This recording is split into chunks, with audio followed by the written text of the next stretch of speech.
Hi everybody, welcome to Dandelion Cottage and Watercolor Wednesday. I'm Leslie Watkins.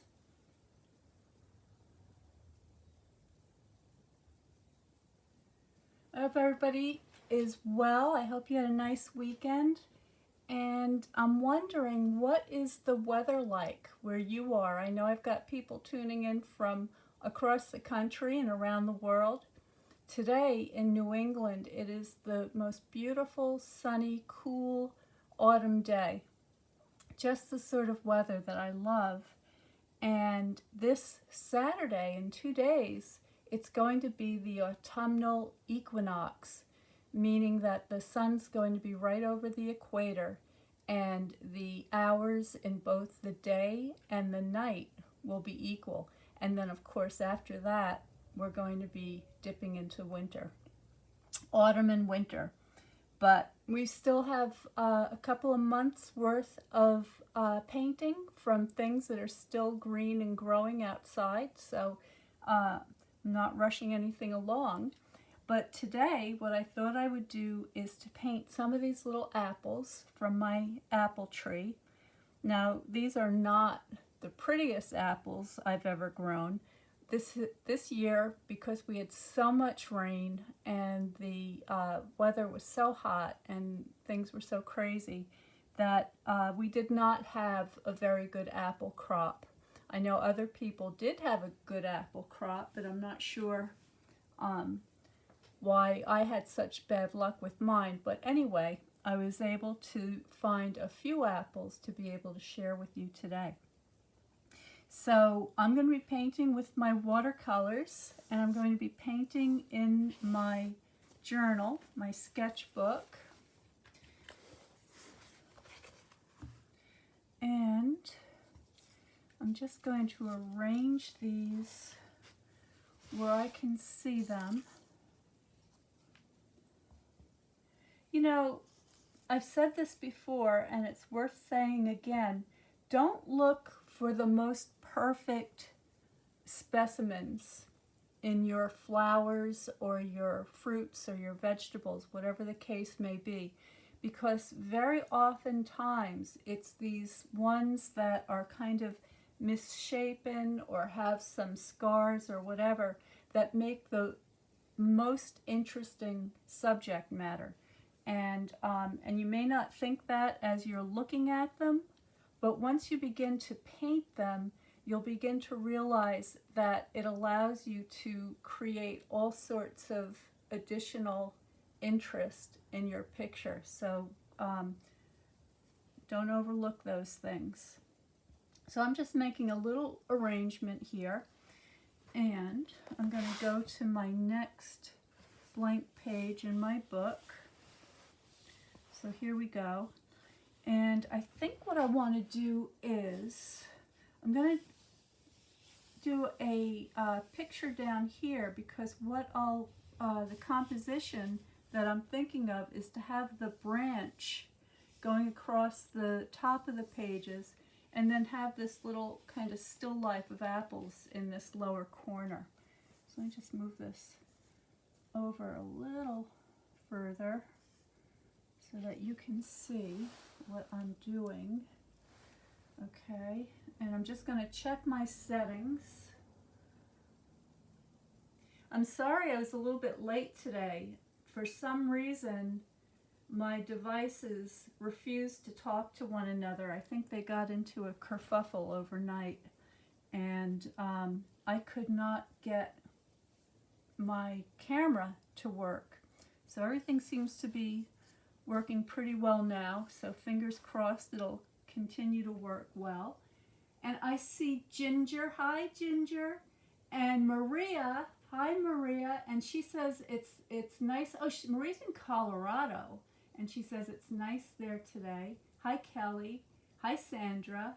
And Sandra says that it's cooled off a bit in California. Yeah, it's definitely cooling off here. We have a week of high 60-degree Fahrenheit days coming up, and then the evenings are going down into the 40s. So definitely starting to feel a bit like fall here.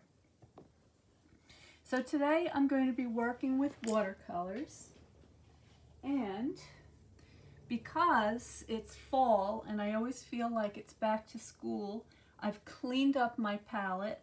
So you can see I've got some yellow, some red, some blue, and then I added additional yellow over on this side to make it easier to mix with the blue, and then these two can mix in between. So I'm just using 3 primaries to keep it simple, and the reason I do that is because when I instruct my watercolor classes, I want my students to be able to really learn how to use red, yellow, and blue, because when you have a good red, a good blue, and a good yellow that all work well together, you can mix any color in the rainbow. And I go over that in more detail in my watercolor card club, but for today I'm just going to do a kind of a quick sketch, and I'm not going to use a pencil. I'm going to do this freehand. I'm going to use my brush. I'm going to draw with my brush instead. And let's get this moved over a little bit.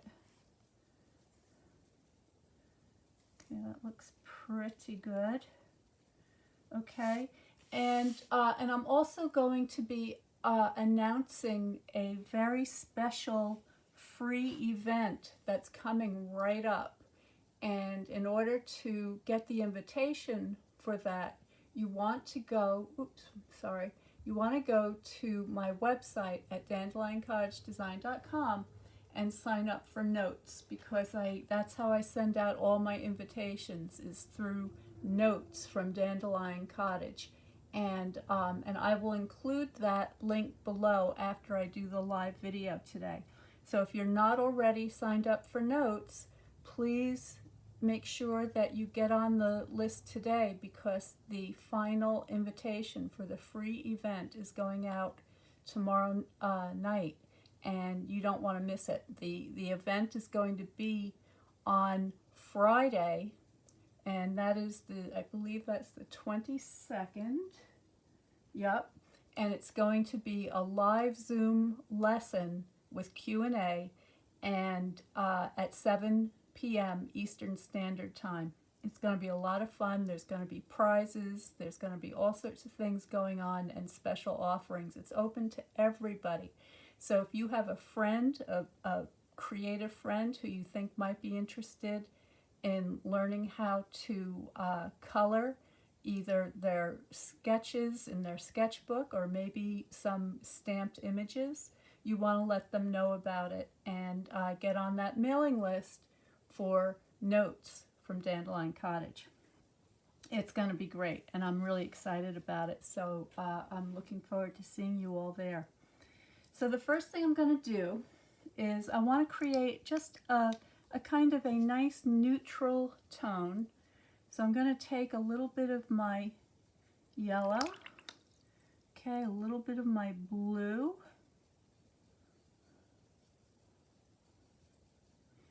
just making some puddles here, and a little bit of my red. All right, so there's my red, yellow, and blue. And now if I mix those all together, I'm going to be able to make a nice neutral tone, so kind of a pale gray. And by adding a little bit of whatever of those 3 colors I might need, I can slightly tip that tone. So I'm happy with that. And I'm going to be painting very lightly to begin with. So I'm going to zoom you in so that you can see a little bit better, hopefully. All right, so this is where I'm going to be working. See if I can push that up a little bit more. Okay, all right, so I'm just grabbing my brush and some of that beautiful neutral tone that I just mixed up, and I'm going to begin by just roughly sketching in my apples.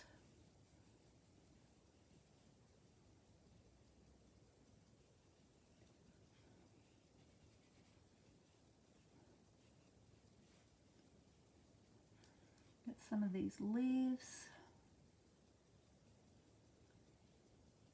And if you can't see it so well right now, just bear with me, because in a couple of minutes it's going to be much easier to see.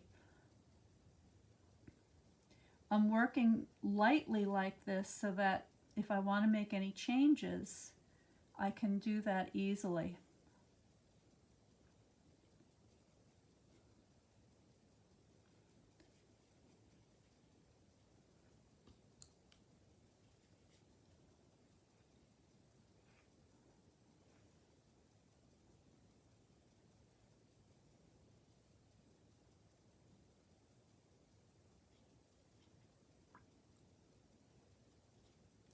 Okay, so there is a very, very simple sketch. I can begin to add some darker tones.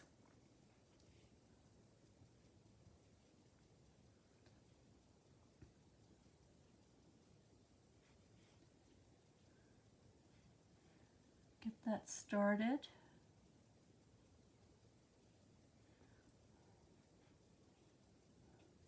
I'm looking at some of the shapes of these leaves, these kind of chewed up, broken leaves. These are the leaves that have served the apple tree all year long, and they're tattered and broken and drying out, and they've got a tremendous amount of character in them. So I want to make sure I capture that. Get the edge of this apple.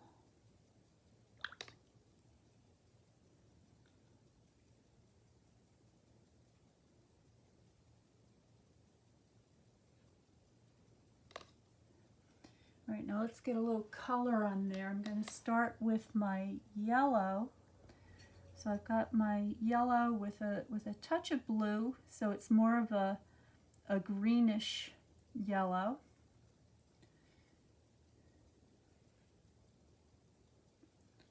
And I'm just going to flood those apples with this first layer of color. I've got a leaf down here.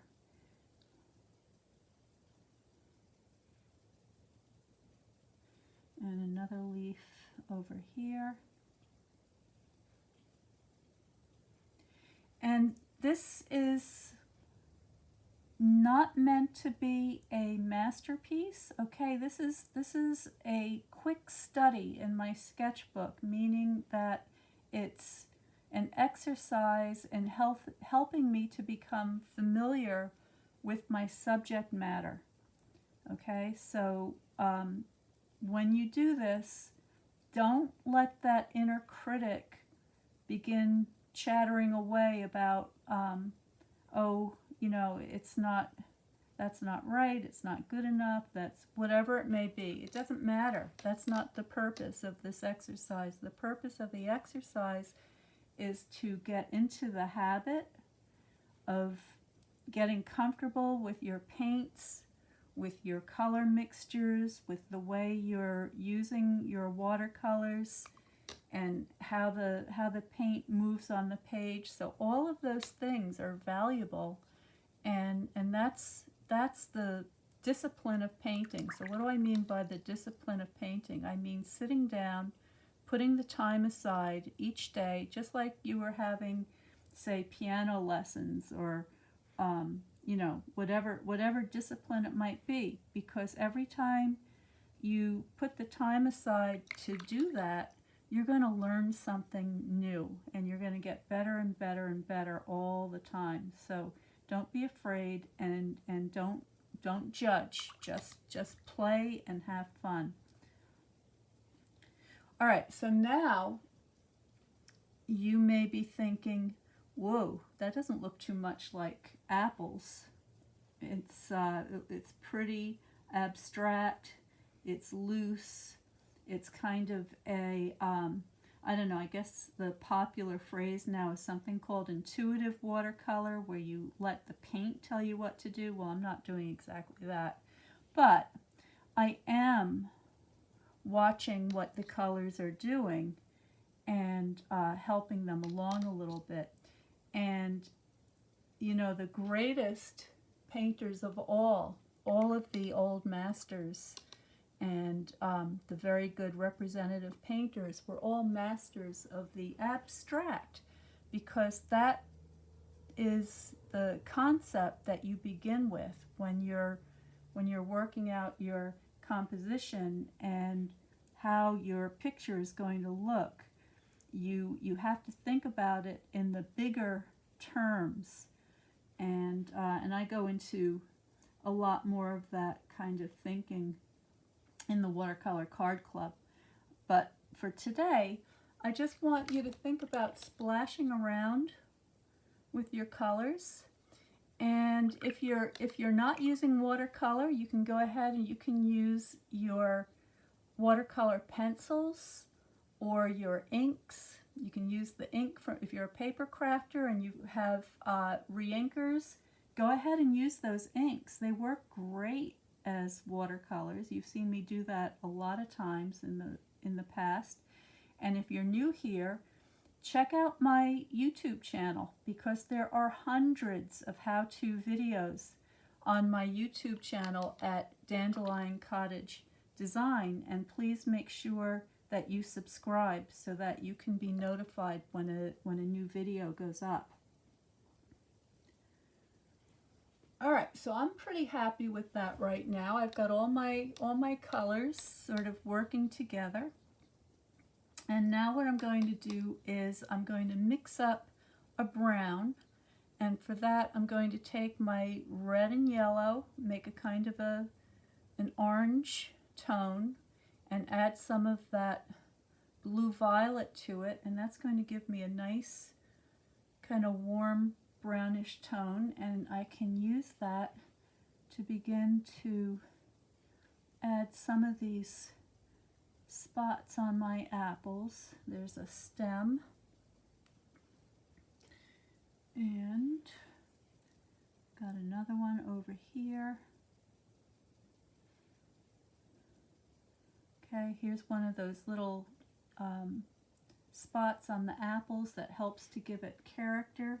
I've got a bit of the branch showing, so let's go ahead and get that going in here, and that passes through here in the shadows and out the other side.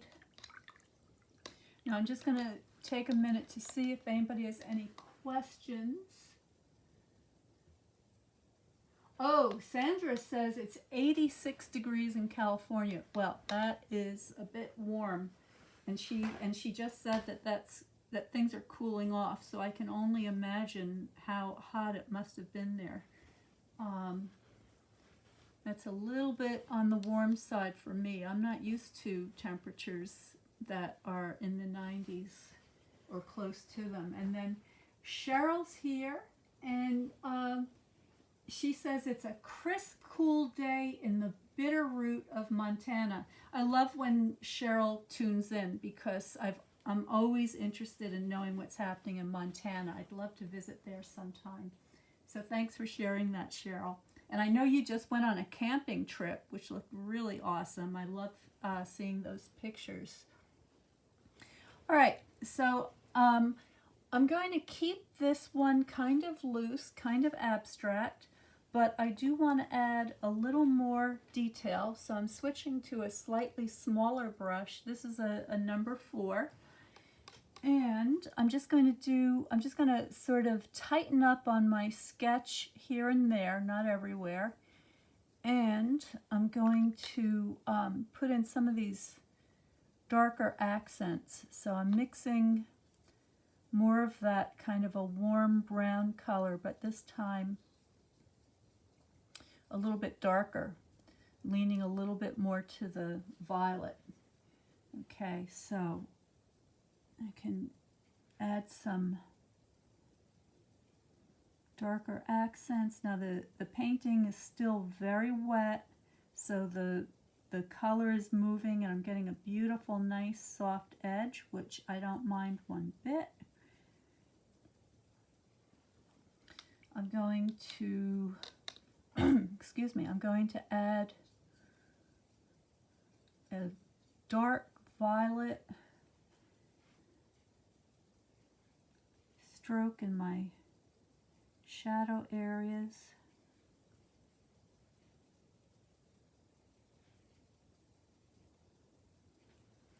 All right, and I think I could use a little more of a nice medium green. So I'm taking some blue and some yellow, and I'm adding a kind of a darker green, and I'm going to use that to sort of sketch some of the details in these leaves.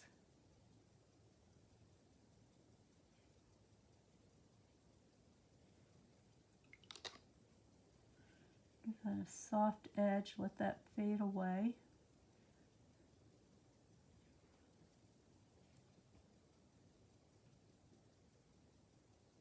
More under here.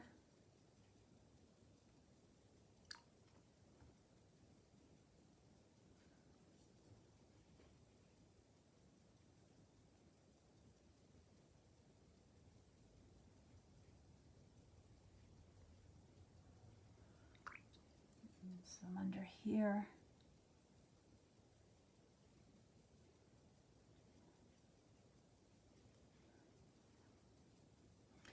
And my branch or my stem could use a little bit of detail. They're kind of like these little rings and ridges. Those are when you have an apple tree and you see a stem or a branch that has those little rings and ridges on it, that indicates that it's going to be a fruiting branch.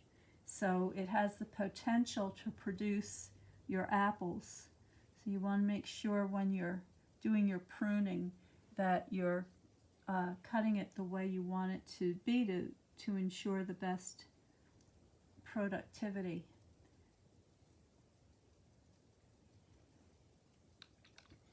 All right, now my apples do have a bit of a tinge of red to them, so I'm going to go ahead and mix up a nice soft red and get some of that on my apples.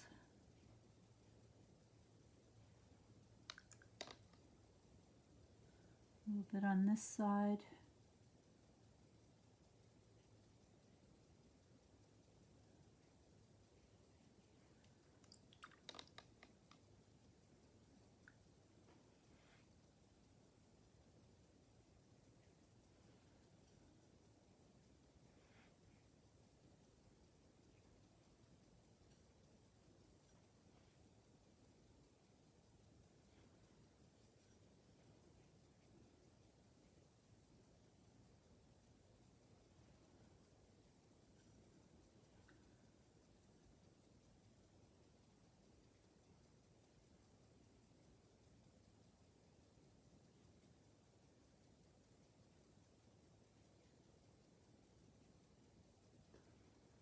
All right, so I think I'm just about done here. I'm going to let this dry a little bit, and then I'll come back and maybe add a few more touches.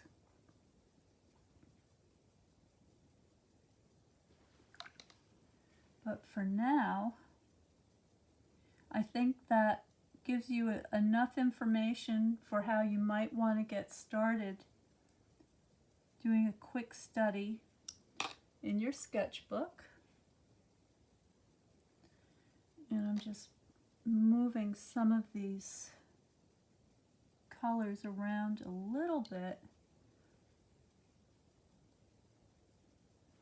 And this apple actually has quite a bit of green on it, so I'm going to add a little more green. There we go.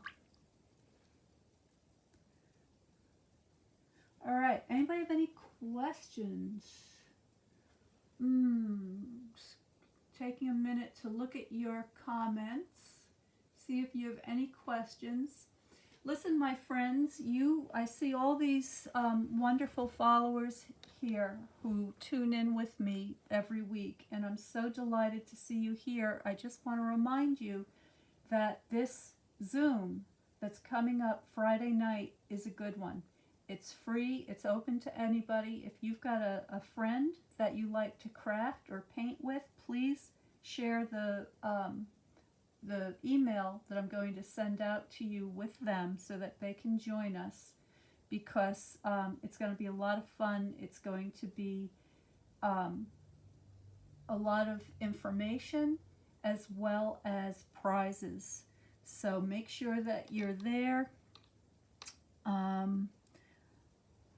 Again, in order to get that invitation, you have to subscribe to Notes from Dandelion Cottage, because that is my list of how I'm able to let people know when my classes, workshops, and various events are going to take place.